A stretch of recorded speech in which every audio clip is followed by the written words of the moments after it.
Rituals can be as complicated or as simple as you want them to be, right? And rituals, it's another way, actually, of saying, well, it can be spells, rituals, magic. And I've always done rituals around a new moon and a full moon. So the first thing we want to do is we want to create a sacred space or an altar. And you can use feng shui to do this. I have several sacred spaces in my apartment. And this is one that I created for prosperity. And what you can't see is under the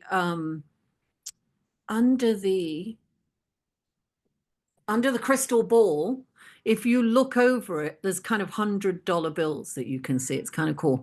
And all of these pictures represent my guides, my guardians. And when you create a personal space, you want something very personal, as things that mean something to you. It can be rocks, crystals, photographs. And I think it's important to do incense and to have incense or smudge sticks. You can get as creative as you want and create a space that makes you really happy when you look at it, you know? And of course, candles and crystals and anything and any kind of artifact that means something to you, that has meaning of some sort for you. Now, this is an oversight of the of creating a ritual. I go into details in my course that I've created that is coming out soon. It's not been released right now.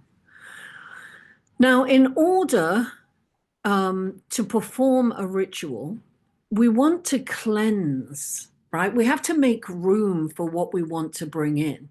And so we need to cleanse and release the past. So to attract the thing that you want most in life, you have to clear your limiting beliefs or fears of why you haven't attracted it so far. So in order to make room for that, for what we really desire to come in, we first want to journal about our fears and limited beliefs connected to the subject of the ritual that you're going to perform, whether it's a prosperity, whether it's to bring in love, whether it's, you know, to bring in a new home, whatever it is that your vision is. You want to explore your limiting beliefs and your fears around that. So, like if it's to explore money, you want to think about why are you not getting it, or why are you getting it and not keeping it, right? And if it's love, you write about your inner beliefs on love and meeting the one. And it's hold on, somebody's coming in. And this is being recorded. Hello, this is being recorded, so you'll get whatever you've missed, you're going to get later with the recording. So, yeah, so we have to explore our fears and our limiting beliefs on what it is that's blocking us from receiving what we desire, right? So it's doing a little bit of work. And before you write your intention and what you want, right? So then we want to cleanse and protect our space, right? So it's very important. I'm going to stop sharing for a minute because I'm going to show you what I use for cleansing, right? Now you can use, you know, this is a Palo Alto stick, and you can use that or a smudge stick. I have that here. This one kind of went on fire a bit. I had a lot of stuff. I have my little cauldron and I put my cauldron on the altar or right under my um, incense. And every morning when I meditate at my sacred space, at my altar. And let me get this one out. I love these incense sticks because they've got no charcoal, and so they're non-toxic. But they smell divine. They really do. So I like this. Someone else is coming in. I like this when I meditate at my altar. You want to think when you're creating an altar, right? That it becomes that it's a so I'm lighting it. I like it. Now I have used this because later I'm going to show you how to make a sweetening jar, and I have cleansed my sweetening jar with this. Oh, here, let me do that. One to light the other, right? So I put this on and I cleanse my space. But most importantly, I cleanse myself. We have to be very, we want, when we're going, everything has to be done with an intention, right? With somebody else is coming in. Everything should be done with an intention. So everything that we work on, we want to do it with intention. So when we're cleansing something with the power alto stick or the smudge stick, we cleanse the whole area, right? And we cleanse ourselves. And then think about all the, because I want to just talk about rituals quickly. Think about all the religions around the world. They're seeped in rituals, right? Ritualistic behaviors. And so when we do something with intention, it moves the energy because we're all electric beings, and there's energy all around us. It's been proven that we used to think there was nothing around us, but it's so full of stuff. And look, quantum physics, um, quantum entanglement has been proven now. So we know that with our intentions, we kind of open a roadway, right, for what we want and we desire. So the cleansing part is really important. Let me go back to sharing my screen. So protect and cleanse, right?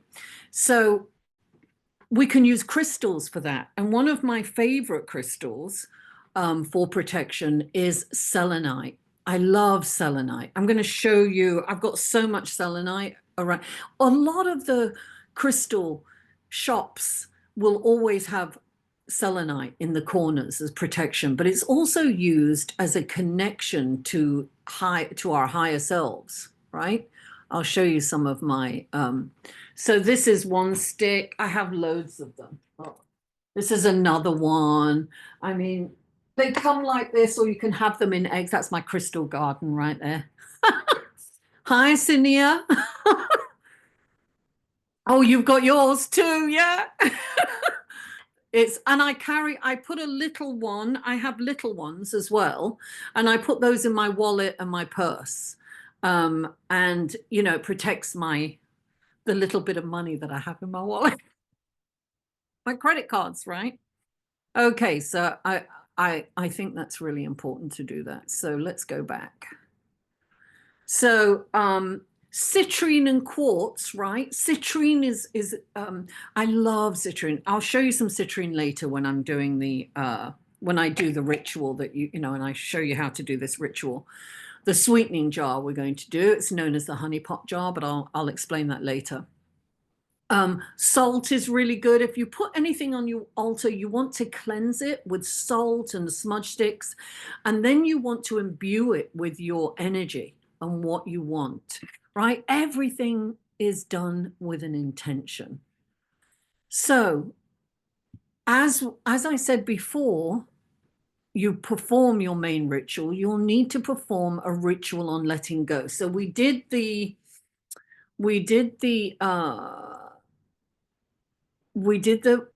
journaling on our limiting beliefs, right? and our fears around what we want to bring in. And then we want to perform a ritual. The best time to let go of something or releasing those old stories that no longer work for us. It's like old imprints, right? The best time to do that is just before a full moon, on a full moon, or just after. And I did one the other night because I'm getting ready to do a ritual. I'll be doing it in a week or two. It's a rather intense ritual, but I won't go into that. But so I had to release my limiting beliefs, and I'd done a lot of journaling around them, and I tore each one, and then I lit it on fire, and I put it in my little cauldron that I showed you a little while ago, on my altar. And I just asked my guides to just take these limiting beliefs so that I can move forward. And after, it was like a big release of energy. It was like a big sigh. And I felt much lighter. It was just amazing. So we want to do that. And as I said, the easiest way for timing, if you want to think about it, because when you're doing complicated rituals, you have to be, very precise with the timing. So you want to do it astrologically, but the divine timing, look, timing adds another layer of potency, right, to the ritual. So, you can go as complicated as you want for planetary aspects to align for success, and it depends upon the desire behind your ritual, right? And I always say the lunar timing is the simplest. It's the simplest technique for beginners. So if you want to release something, it's around a full moon, right? And the waning moon, between the full moon and the new moon, but not the last few days before the new moon, because the new moon is very dark, right? It's full of potential. It's when the sun and the moon are next to each other, so the moon is not getting any light. And so as it starts after the new moon, it starts to wax. And if you release something around the full moon, you can do a ritual to invite it in about 4 or 5 days after the new moon, when the light is shining. There's some light shining on your ritual. It gives it that extra power and that extra oomph, if you will, behind your intention. So in my course, I go over all of these things in detail and show you examples of it. And we do it's kind of like a workshop. So meditation, of course, is really important, right? You want to connect. It's developing a connection with your God, spirit, source energy, the universe. And I always like to connect with the planets. And I think of the planets as sentient beings. Like I believe that our planet, Gaia, is a sentient being, right? She provides all this nurture. I mean, really, abundance is right there. I mean, fruits and vegetables and flowers and warmth. I mean, everything is provided for us. And so when I meditate, I actually have a meditation, a planetary meditation that I created not long ago. I'll try to look for that link. But I try to really work with the planets. Of course, I'm an astrologer. I need to work with planets, right? I should have actually quickly prayed to Mercury, as Mercury has just come out of retrograde, and I wouldn't have had those technical issues in the beginning. But it all worked out great, right? So we ask for assistance to our belief system, whatever that is, but for help with manifesting our desires. And then we meditate to really connect with spirit. And then performing the ritual. So you've created a sacred space, you've cleansed yourself and your space. And really, if you're doing a really complex ritual, you also want to do a ceremonial bath or even a ceremonial shower if you don't have a bath, right? You've chosen the time, you've meditated, you've gathered your tools, and now it's time to perform the ritual. So I'm going to stop sharing right now because I'll give you that. I'm going to show you how to do the sweetening jar.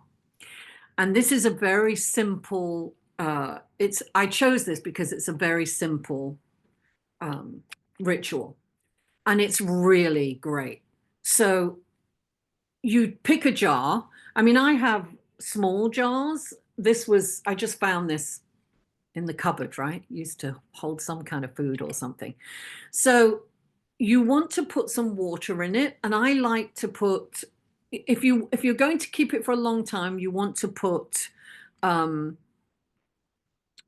distilled water in. I like to use, I think of water as a living thing. And actually they've done some research now and they found that there's a lot about water that we don't know that's really interesting. I want to learn more about that. So I want my water to be living.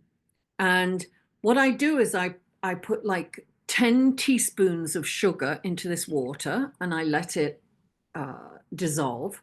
Now, this is something to make it work fast. A sweetening jar is a quick result, right? You've got the honey pot, which is honey is slow. And sugar used to be very expensive, don't forget. And honey is more of a slower acting magic, if you will, with a K. So you want to put 10 teaspoons. What I did with this is I also put in some prasad, this from India. It was blessed by a guru, and I've had it on my other altar for years. And so I put a couple of teaspoons of that. Now, we want to get some paper, and I have a drawer under, I even cleanse my paper and imbue this with, like everything has an intention for me, right? So I choose the paper. I have this very special fountain pen that I only use for my rituals. I don't use it for anything else. And so this is a very sacred pen that's been imbued with my intention. I don't use it for anything else. What I'm going to do now, right, is I'm going to tear, every time I tear a bit, I think of what I want to bring in. Who do I want to be sweetened? Now, say if you're going for a job interview or you want an investor to be very sweet, right? You are going to write that investor's name. But what you're going to do is as you're tearing it, you're going to imagine that this is happening, this wonderful sweetness, and you tear it. Every tear should be intentional. I kind of do it like a little oval, and I tear every little piece all the way around.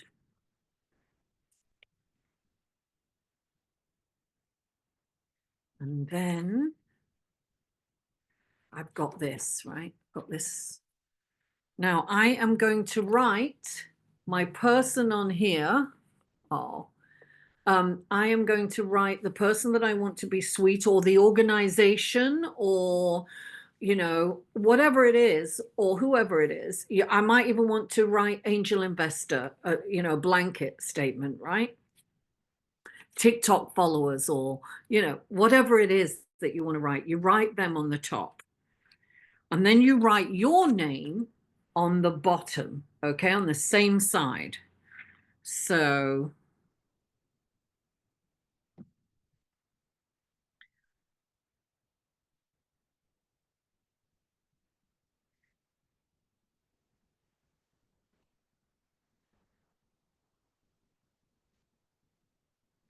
I write that. Now, what I want to do is I want to fold that piece of paper towards me so that the top person is coming to me, right? It's folding onto my name. And I'm imagining that person being the sweetest they can be, right? I'm going to fold it over again, and I'm going to fold it over again, always towards me because I'm inviting it to come to me. Then I'm going to fold it in two like that as well. Now, in my jar, which is very sweet, got a lot of sweetness in my jar, I go a bit over the top, right? So I use come to me oil. And I usually I like to do things in three. So I do 1, 2, 3, right? And then depending on what I'm doing, oh, look at this. This is what I really like to do. I like to use road opener oil. I get these on Etsy. You know, these people make them for you and they take a little while to get to you, but smell is divine. I put 3 drops of that in. And then I pop my my testimony or whatever it is, and I swirl. And you see how that swirls down? That's creating an energy. Oh, and it's spilling all over me. Okay, so you make this, you swirl it around. You're giving it this wonderful energy that's just going round and round and round. It's like a vortex, right? It's putting energy into it. I'm holding it. I'm imagining what's the sweetness that's happening. Right? And then I'm going to light a candle on it. Now it can be any kind of candle, right? This is a lovely little heart-shaped candle because, you know, I'm always extra. But it can be a regular, like little tea light candle. You know, it can be, look, I've done it with these tiny little candles, and sometimes I do it with different colors for different things. In the course, I go over in detail all the oh, here it is. I was looking for my matches. So this is what I do, right? Swirl this around. I'm going to swirl it around again, and I'm going to light this up. Light this up.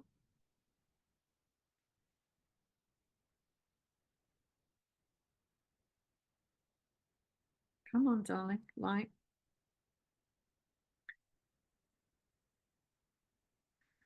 And I let that burn all the way down, right? And I put this on my altar.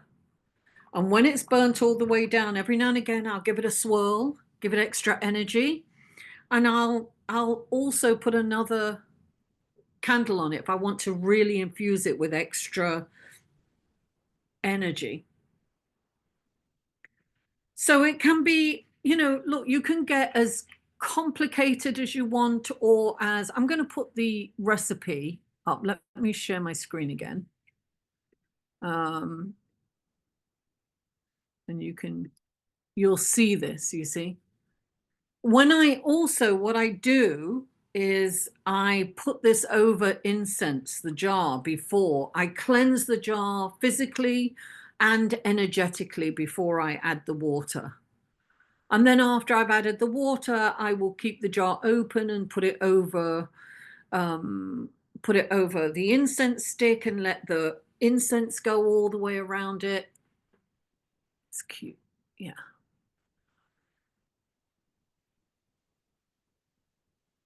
So I don't know if you got that, or you're able to take a screenshot, but I'll send the link to the video anyway.